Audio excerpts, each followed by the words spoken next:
We're going to shift time periods to the 1800s, where we see Robert Downey Jr. and Jude Law tear up the screen in the highly anticipated blockbuster of the Christmas season, Sherlock Holmes. This is directed by Guy Ritchie, who I've never been a fan of. He had directed other things such as Snatch, Lock, Stock, and Two Smoking Barrels, and another film, I believe, Revolver, he did with Jason Statham, one of the unknown ones. He has a very punk, in-your-style face direction. But what this movie is basically about, it's obviously about the adventures of Sherlock Holmes and him trying to find out a mystery, of course. Sir, Inspector Lestrade asks that you come with me at once. What's he done now? Lost his way to Scotland Yard? Watson, grab a compass. You means us. No, you means you. It's Lord Blackwood, sir. He, well, it appears he's come back from the grave, sir. Most engaging. We also see Rachel McAdams here as, of course, the romantic interest, as there is in any movie of this kind. Yeah. And she actually plays it really well, giving a great match to Downey and Law's character. And they have a great bromance going as well. I've been reviewing my notes on our exploits over the last 7 months. Would you like to know my conclusion? I am psychologically disturbed. How so? Why else would I continually be led into situations where you deliberately withhold your plans from me? You've never complained about my methods before. I never complain. When do I complain about you practicing the violin at 3 in the morning? Or your mess? Your general lack of hygiene? Or the fact that you steal my clothes?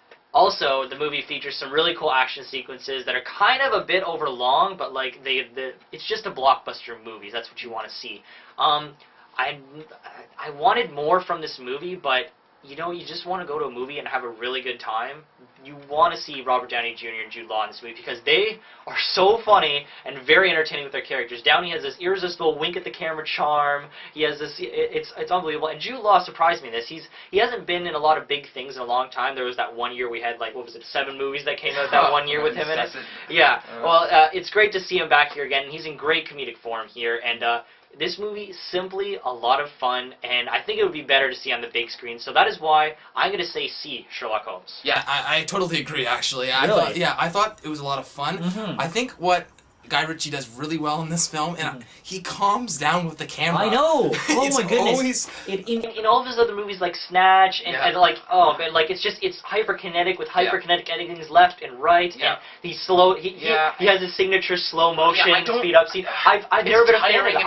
I know. And finally he slows the darn camera down and just makes a movie that's fun. There was one scene that didn't work where the endless explosions where they escape the warehouse in the pig chopping factory, and all of a sudden everything explodes. Yeah. That was way too overlong. Yeah, there are some... and I would have preferred a visceral touch, maybe like really quick, like almost like the Tropic Thunder, where they light up the skyline for the wrong purpose. That was really funny. That would have been nice to see. No, I think what really makes this movie, Guy Ritchie's doing fine here, but Robert Downey Jr. can just get in his role. He's so good. He's so effortless. Like, I unbelievable. know. Like, he makes it look easy.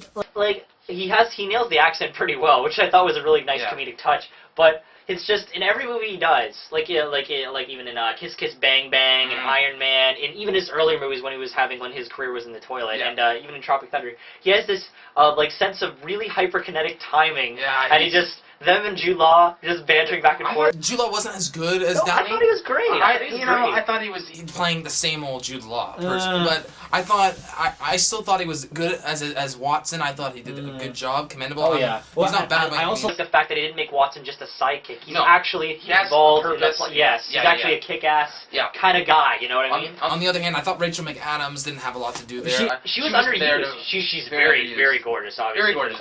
But it's just you needed to have a romantic in there just for the sake of moving the plot. You know, it's totally there. I know it's a cliche, but what makes this film good is that you're just having fun. Everyone in the audience was having fun, laughing. And the best thing about it, well, not necessarily the best thing, is that they left it wide open for at the end. I'm not going to say what the ending is, but it's obviously there's going to be another one. There's going to be another one. Hallelujah. I am the master of my fate. I am the captain of my soul. Morgan Freeman goes from a president in Deep Impact to Nelson Mandela in Invictus. So basically, that's what it is. The first half, a really interesting biopic of Nelson Mandela has just came out of prison, and he now all of a sudden becomes the president of South Africa. A really interesting premise, I thought. And then we're supposed to endure. He basically, Morgan Freeman offers an Invictus to Matt Damon, who plays a rugby player, the rugby team's captain of South Africa, a team that's really in the toilet. And this is Morgan Freeman's proposition: win the World Cup. Our future seems very bleak. But to hear that song in the voices of people from all over our planet made me proud to be South African.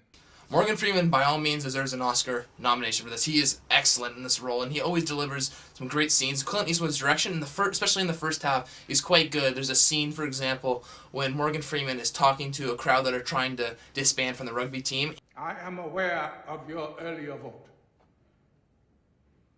I am aware that it was unanimous.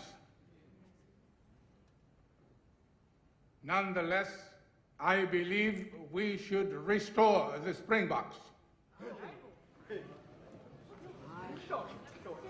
Restore their name, their emblem, and their colors immediately. But then the second half is this tiring Cinderella story of a rugby team, and it doesn't work, and there's this prolonged slow motion sequence of just basically pure celebration, and it's like A Few Good Men meet Remember the Titans. It doesn't work.